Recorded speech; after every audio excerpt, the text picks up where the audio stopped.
Hello everyone, my name is Samurai and this is going to be the first of many videos to come. Some of you maybe don't know me, but I'm the creator and solo developer from Pokémon Unbreakable Ties, which was one of the most popular Pokémon fan games in 2024.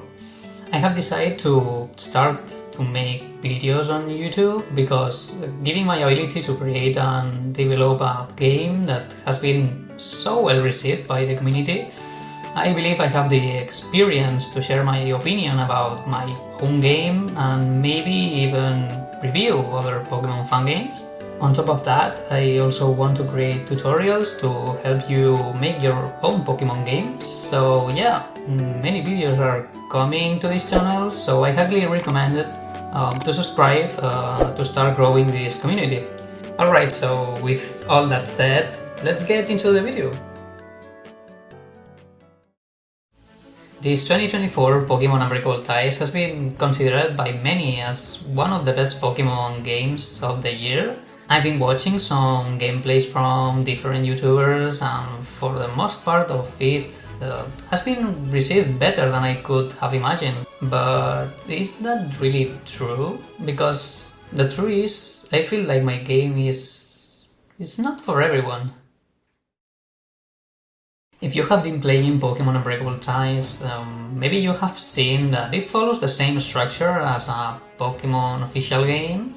You have got your male and female rivals, a professor who gives you a starter, not that typical, but it gives you a starter, and the goal of becoming a Pokémon Master, defeating the 8 gym leaders, earning the champion title, and taking down the typical villain theme of the story.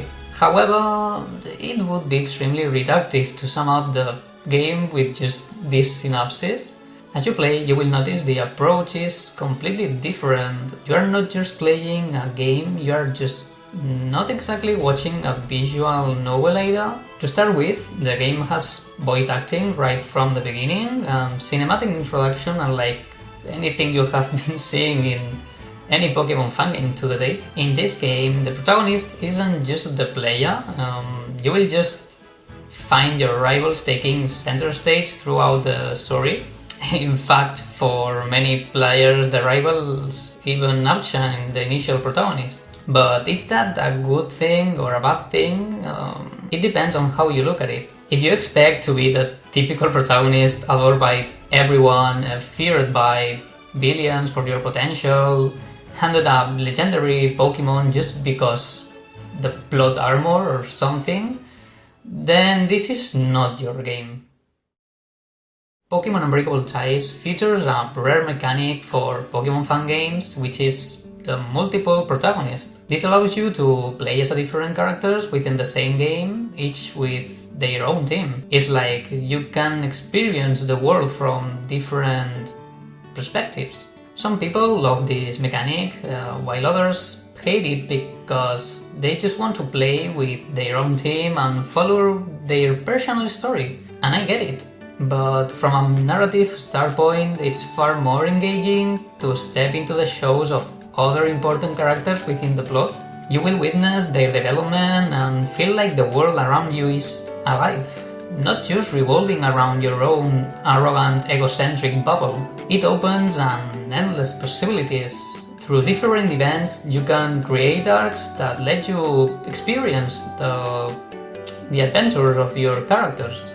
At least these characters are not the typical silent protagonists with no lines or personal growth. In my case, Pokémon Unbreakable Ties is divided into different arcs like Cardinal City, the prison arc with Derek, the jungle arc with Theda, and so more. Each of these arcs tell a story where these characters form relationships with others in the narrative.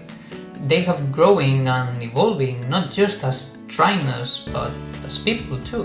That said, I know I'm asking a lot from an audience that generally used to grabbing a legendary Pokemon, spamming the A button and breezing through the game. Or from other players who want a simple game where they don't have to think so much. Apart from maybe grinding through a battle 2000 times just to progress the story, there are a lot of this kind of games. That's why, even though my game has been widely prized, the reality it's a niche title. If you enjoy narrative-driven games, if you love experience a story that feels like a movie or an anime, then you will absolutely love it. But not everyone wants this kind of game, and that's okay. I would love to make more videos exploring how Pokémon Unbreakable Ties has resonated with some players, the process behind its development, and so many other topics I'm probably forgetting right now. I don't know if this video is going to take it so long or maybe too short, I don't know, but that's more or less what I would like to say about my game. So if you are into narrative games, you can find the download link in the description, and it's available to both English and Spanish, so you can download it. Also, if you enjoyed this video, don't forget to give a like and subscribe if you haven't already. Okay, that's all, so thank you so much for watching and see you later.